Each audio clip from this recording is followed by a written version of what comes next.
සුබ දවසක් කළ හැමෝටම. ඉතින් ඔයාලා මේ අදත් එකතුලා ඉන්නේ INTM YouTube නාලිකාවෙන් ගෙන වීඩියෝ එකක් එක්ක. එහෙනම් අපි දැන් අපේ වීඩියෝ එකට යමු.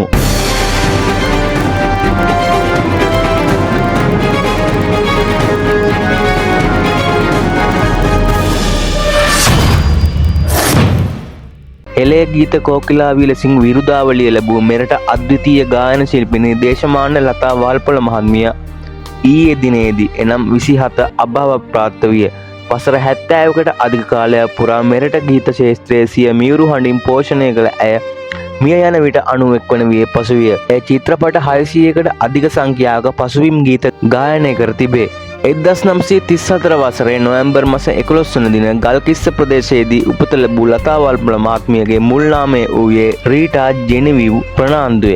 ජෝසප් ප්‍රනාන්දු සහ එලිසබෙත් මියුරියල් යූලගේ දරුවන් 5 දෙනාගෙන් කෙනෙකු ඇය දෙහිවල ශාන්ත අන්තෝනි විද්‍යාලයෙන් මූලික අධ්‍යාපනය ලැබුවාය.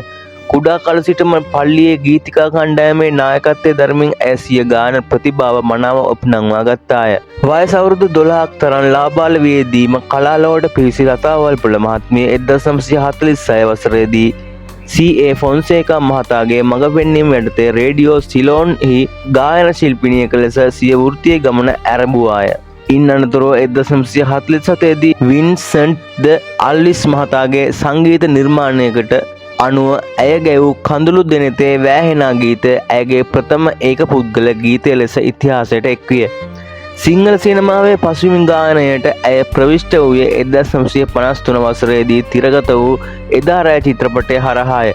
සිංහල සිනමාවේ ගී රාජිනී ලෙසින් විරුදාවලිය ලත් ඇය ඉන්පසු චිත්‍රපට 600කට අධික සංඛ්‍යාවකට සිය මියුරු හඬින් දායක වී ඇත. ප්‍රේමසිරි කේමදාස වැනි ප්‍රවීණ සංගීතවේදීන් ඇතුළු බොහෝ නිර්මාණකරුවන්ගේ ගීත රැසකට දායක වූ ඇය දසදහසකට අධික ගීත සංඛ්‍යාවක් ගායනා කර ඇති බව සඳහන් වේ. ඇය 1959 වසරේදී ප්‍රවීණ ගායක ධර්මදාස වල්පොල මහතා සමග විවාහ වූ අතර එතැන් පටන් ලතා වල්පොල නමින් ප්‍රකට විය. සිව් පුතුන්ගේ සහ එක් දියණියකගේ ආදරණීය මවක වූ ඇය කලා ශාස්ත්‍රයට දැක් වූ අනුපමේය සේවය අගයමින් රාජ්‍ය සම්මාන රැසකින්ද පිදුම් ලැබුවාය. ඒ අනුව 2005 වසරේදී කලාශූරී සම්මානයෙන් 2017 වසරේදී දේශමාන සම්මානයෙන් රජය විසින් ඇයව ගෞරවයට පාත්‍ර කර ඇත.